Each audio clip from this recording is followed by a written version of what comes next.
Paper first के अंतर्गत हम पढ़ रहे हैं कबीरदास। पिछले लेक्चर में हम लोगों ने पढ़ा था कवि कबीर द्वारा रचित गुरुदेव को अंग, जिसमें हमने 5 दोहों के अर्थ पढ़े थे। आज मैं आपके लिए 2 शीर्षक लेकर के आई हूँ, जिसमें पहला शीर्षक है बिरह को अंग। बिरह को अंग और दूसरा शीर्षक है कथनी बिना करनी को अंग। बिरह को अंग का मतलब प्रियतम और प्रेमिका के विरह का वर्णन नहीं है।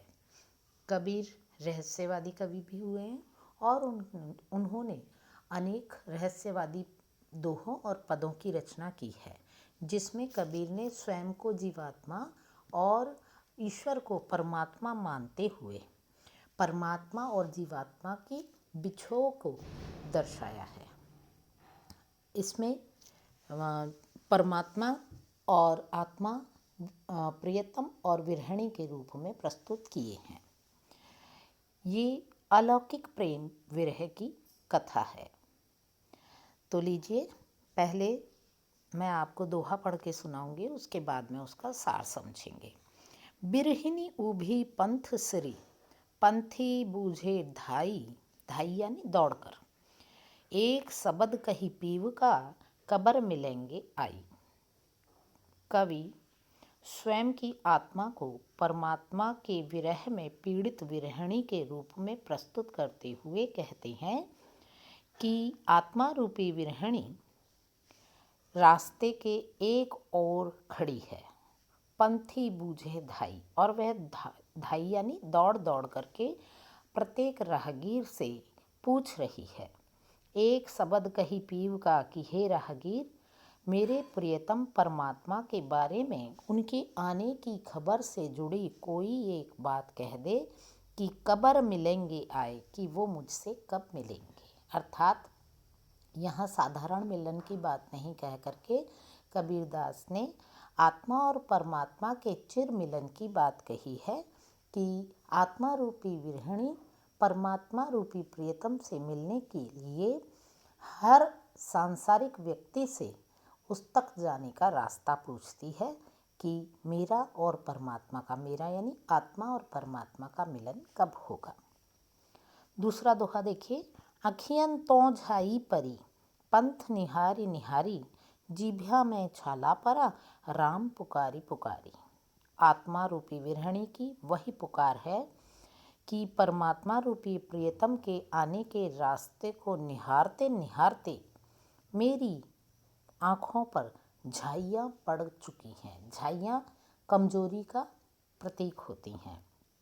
तो आत्मा कहती है कि हे परमात्मा, मैंने आपसे मिलन का रास्ता निहारते हुए मेरी आँखों के चारों ओर कालापन छा गया है और जीभ पर छाले पड़ गए हैं। राम पुकारी पुकारी, राम रूपी प्रियतम अर्थात परमात्मा के नाम को पुकारते पुकारते मेरी जीभ पर छाले और आँखों पर कालिमा छा गई है।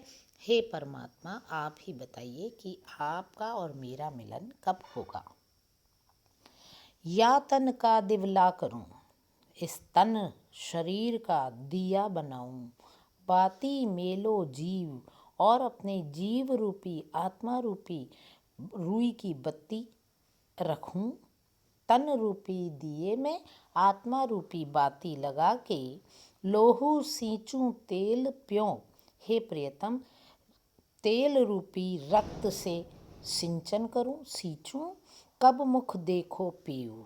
आप ही बताइए हे परमात्मा रूपी प्रियतम, मैं इस शरीर का दिया बनाकर उसमें अपनी आत्मा रूपी बत्ती का प्रयोग करके रक्त रूपी तेल से सींच रही हूँ।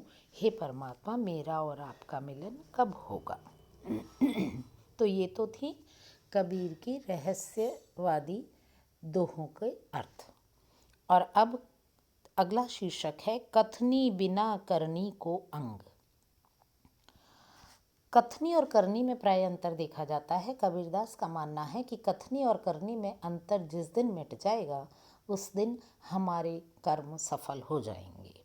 हमें कर्म करना चाहिए और कथन करने में और कार्य को करने में भेद नहीं रखना चाहिए। अगर हम कोई भी कथन करते हैं, कोई कुछ भी कहते हैं, तो उसको पूरा करना हमारा धर्म होना चाहिए। मैं जान्यो पढ़िबो भलो, पढ़िबा ते भल जो। मैंने सुना है कि पढ़ना लिखना अच्छा होता है, और उसके आगे मैंने ये भी पढ़ा है कि पढ़ने से भी बेहतर योग ध्यान लगाना है। राम नाम सो प्रीति करी, भल भल नींदो लोग। परंतु राम के नाम से प्रेम करके लोग बाग अपने जीवन को सफल कर सकते हैं। कबीरा पढ़िवा दूरी कर, पुस्तक देह बहाई, 52 अक्षर शोधि कर, ररे ममे चित लाई। बहुत ही सुंदर दोहा है।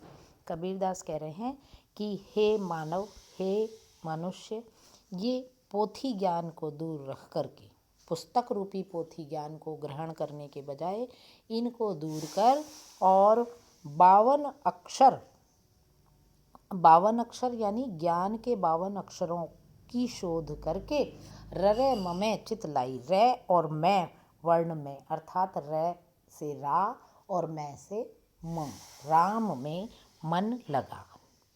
हे मनुष्य, जब तक तू इन पुस्तक ज्ञान को दूर करके राम के जो है चरणों में चित्त लगाएगा, तभी तेरा अंधकार दूर होगा, तेरा ज्ञान दूर हो पाएगा।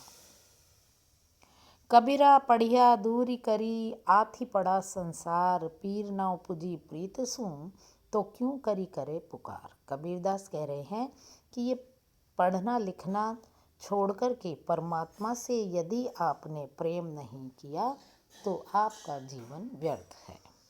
यानी कि किताबी ज्ञान, बाह्य आडंबर रूपी किताबी ज्ञान को दूर करके परमात्मा के चरणों में मन लगाना ही सच्ची सेवा है, तभी हमें मोक्ष की प्राप्ति हो सकेगी।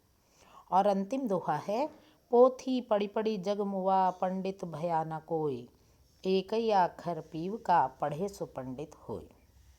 परमात्मा से मिलन के लिए यदि उत्कंठा है या उत्कट लालसा आपके मन में है, तो पोथी आदि पढ़ करके, यानी अक्षर ज्ञान या पुस्तक ज्ञान को दूर करके परमात्मा के चरणों में जो व्यक्ति मन से मन लगाता है, वही परमात्मा से मिलने में सफल हो सकता है, और वही सच्चे अर्थों में पंडित अर्थात ज्ञानी होता है।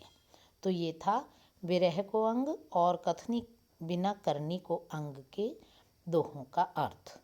अगले लेक्चर में हम भेष को अंग और उनके पद लेकर के आएंगे। तब तक के लिए नमस्कार।